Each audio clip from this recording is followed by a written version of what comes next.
Assalamualaikum warahmatullahi wabarakatuh. Perkenalkan, nama saya Yana Permatasari dengan NPM 2014151022, mahasiswa jurusan Kehutanan Fakultas Pertanian Universitas Lampung. Di sini saya akan mempresentasikan sebuah jurnal yang berjudul Desentralisasi Wisata Religi Indonesia melalui City Branding Wisata Kabupaten Bangkalan, Madura, yang ditulis oleh Farida Zulaika dan Hartopo Eko Putro tahun 2020 pada Jurnal Magister Ilmu Komunikasi volume 6 nomor 2 halaman 223 sampai 234.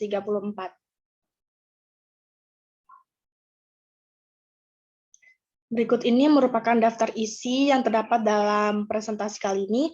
Yang pertama, pendahuluan, kedua metode, tiga, hasil dan pembahasan, dan yang terakhir adalah kesimpulan. Kita masuk ke bab yang pertama, yaitu pendahuluan. Masyarakat Bangkalan lekat dengan kultur Islam. Kehidupan keseharian mereka dipengaruhi ajaran Islam, termasuk dalam kesenian dan mencari penghiburan. Salah satu penghiburan yang dikenal dalam masyarakat adalah melakukan perjalanan wisata. Tentu perjalanan wisata yang Islami dan tidak melanggar syariat Islam. Wisata religi kemudian berkembang menjadi satu peluang dalam pembangunan dan peningkatan kesejahteraan masyarakat. Sayangnya, hal ini belum menjadi fokus of interest pemerintah Kabupaten Bangkalan. Padahal, membangun city branding sebagai destinasi wisata religi membuka kesempatan bagi Bangkalan untuk bersaing dengan wilayah lain dan mendapatkan kunjungan wisatawan. Bagi masyarakat Bangkalan, ziarah ke makam selain menjadi salah satu ritual yang dipercaya untuk mencari berkah juga menjadi ajang berwisata. Karena itu, ziarah ke makam-makam ulama dan tokoh masyarakat di Bangkalan menjadi pemandangan yang bisa dilihat setiap harinya.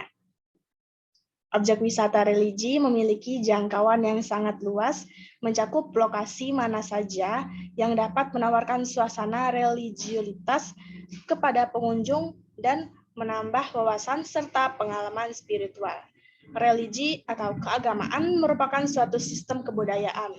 Bahkan wisata religi di Bangkalan belum pernah dipromosikan sampai saat ini, tetapi selalu didatangi oleh wisatawan lokal setiap harinya. Karena itu, membuat city branding berdasarkan wisata religi menjadi salah satu alternatif pilihan bagi Kabupaten Bangkalan untuk menunjukkan eksistensinya sekaligus bisa meningkatkan kesejahteraan masyarakat. Terkait dengan city branding dan wisata religi ini, beberapa penelitian pernah dilakukan dengan kajian yang berbeda-beda. Kajian pengaruh pertumbuhan wisata religi di makam Sunan Maulana Malik Ibrahim terhadap kehidupan sosial ekonomi masyarakat lokal. Dalam penelitian tersebut ditemukan bahwa telah dilakukan pemugaran makam dan gapura makam pada makam Sunan alasan agar Sunan Maulana Malik Ibrahim dengan alasan pariwisata. Pemugaran itu semata-mata didasarkan pada alasan agar makam Sunan Maulana Malik Ibrahim itu berkembang menjadi destinasi wisata. Perkembangannya bahkan dimulai cukup pesat karena sudah dikelola secara profesionalitas dengan standar operasional prosedur yang dalam manajemennya. Temuan lain dalam penelitian ini setelah pariwisata berkembang, maka ada peningkatan pada masyarakat di bidang keterampilan pembuatan souvenir dan munculnya usaha rumahan yang menyerap banyak tenaga kerja. Dengan demikian, pemugaran makam demi menjadi destinasi wisata telah meningkatkan kesejahteraan masyarakat di sekitarnya. Ada 4 langkah proses strategi city branding. Yang pertama, identity, 2, objektif, 3, communication, dan keempat, coherence. Yang pertama yaitu identity. Proses pengidentifikasian aset, atribut, dan identitas suatu kota. Objektif. Menentukan tujuan, yaitu mendefinisikan secara jelas alasan utama city branding. Ketiga, communication. Proses komunikasi baik secara online maupun offline dengan semua stakeholder kota. Keempat, coherence.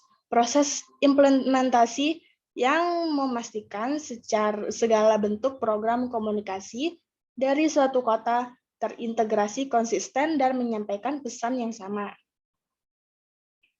Baik, kita masuk ke bab yang kedua, yaitu metode. Jenis data dalam penelitian ini merupakan produk wawancara mendalam berupa data kualitatif, yaitu data berupa pertanyaan, verbal, pemikiran, sikap, motivasi, nilai, harapan, kebiasaan, fakta, atribut, dan kesadaran beragama pariwisata, dan kondisi destinasi wisata religi. Penelitian ini menggunakan desain penelitian deskriptif kuantitatif. Jenis data dalam penelitian ini juga merupakan hasil observasi dari 3 tempat wisata religi yang besar dan terkenal di Bangkalan, yakni Makam Cai Chona, Cholir, Air Mata Ebu, dan Makam Potrey Koneng di Bukit Geger.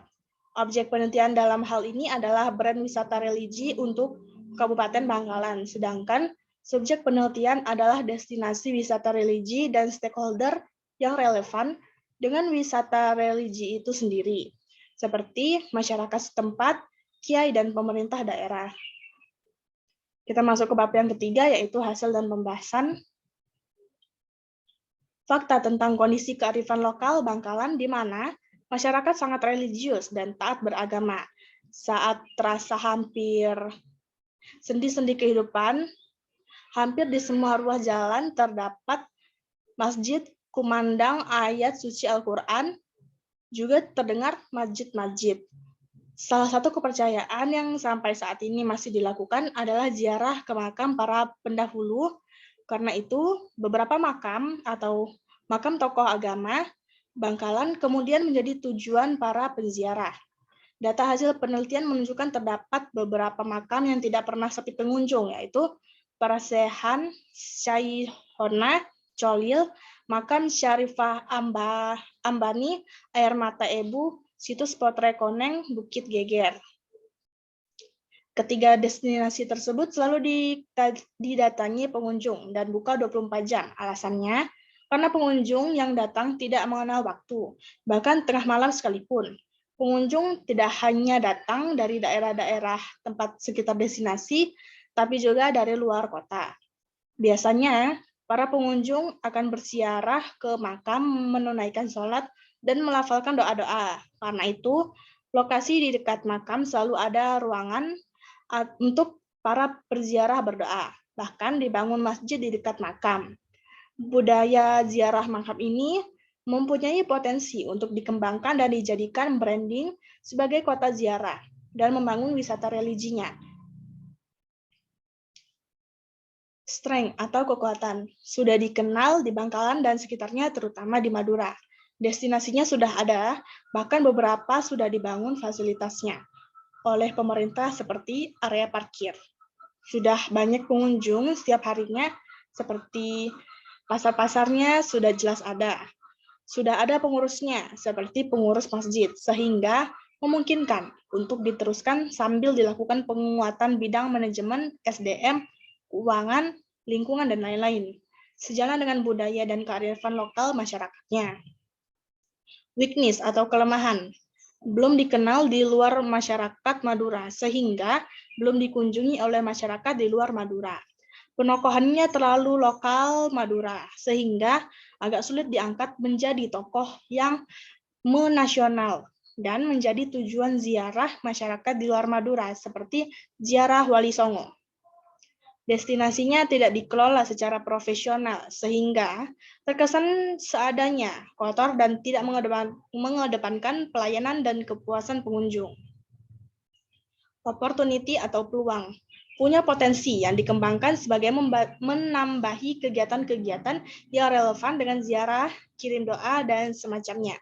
Pasar masih bisa diperluas ke kabupaten-kabupaten lain di Madura dan masyarakat Madura. Perantauan seperti masyarakat Madura yang tinggal di daerah Tapal Kuda, serta ke seluruh masyarakat Madura yang tersebar di banyak wilayah Indonesia, punya potensi besar untuk membuka pasar UMKM pendukung pariwisata. Perkembangan teknologi informasi dan media sosial memungkinkan untuk menyebarluaskan informasi dan promosi wisata secara mudah dan murah. Teknologi informasi juga memungkinkan mengembangkan pasar sampai ke mancanegara apabila dilakukan dengan baik, menarik, dan kreatif. Revitalisasi sejarah dan legenda. Threat atau ancaman. Perkembangan budaya populer dan teknologi informasi yang menyurutkan kebiasaan silaturahmi tetap muka menjadi silaturahmi virtual dan surutnya nilai kekerabatan sehingga masyarakat tidak lagi toron atau mudik ke kampung halaman. Ketidaktertarikan generasi muda terhadap sejarah dan legenda akibat perubahan zaman. Melihat potensi tersebut, sangat mungkin jika Bangkalan dibangun dengan ciri khas wisata religi. Desain ini memungkinkan dikembangkan dengan cepat karena potensinya sudah ada dan kecil kemungkinan ditolak oleh masyarakat. Adapun analisis branding untuk kota ziarah dan wisata religi bagi Bangkalan meliputi beberapa analisis.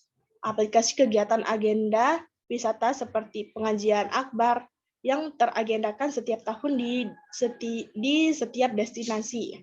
Bergantian jadwalnya. Lomba-lomba kesenian religi seperti hadroh, musik partol, terbangan, desain busana muslim, lomba kiroah, lomba azan, lomba berzanji, dan lain-lain yang diagendakan setiap tahunnya dan dipromosikan secara nasional, festival kebersihan tempat ibadah. Baik, kita masuk ke bab yang terakhir, yaitu kesimpulan. Wisata religi selama ini telah berjalan dengan pengunjung yang tidak pernah terputus dari hari ke hari. Kebanyakan wisatawan datang untuk berziarah ke makam kiai dan leluhur Madura. Wisata religi ini sangat mungkin untuk menjadi primadona dan diangkat menjadi ikon Bangkalan. Baik, mungkin itu saja yang dapat saya sampaikan. Kurang lebihnya mohon maaf, saya akhiri. Wassalamualaikum warahmatullahi wabarakatuh.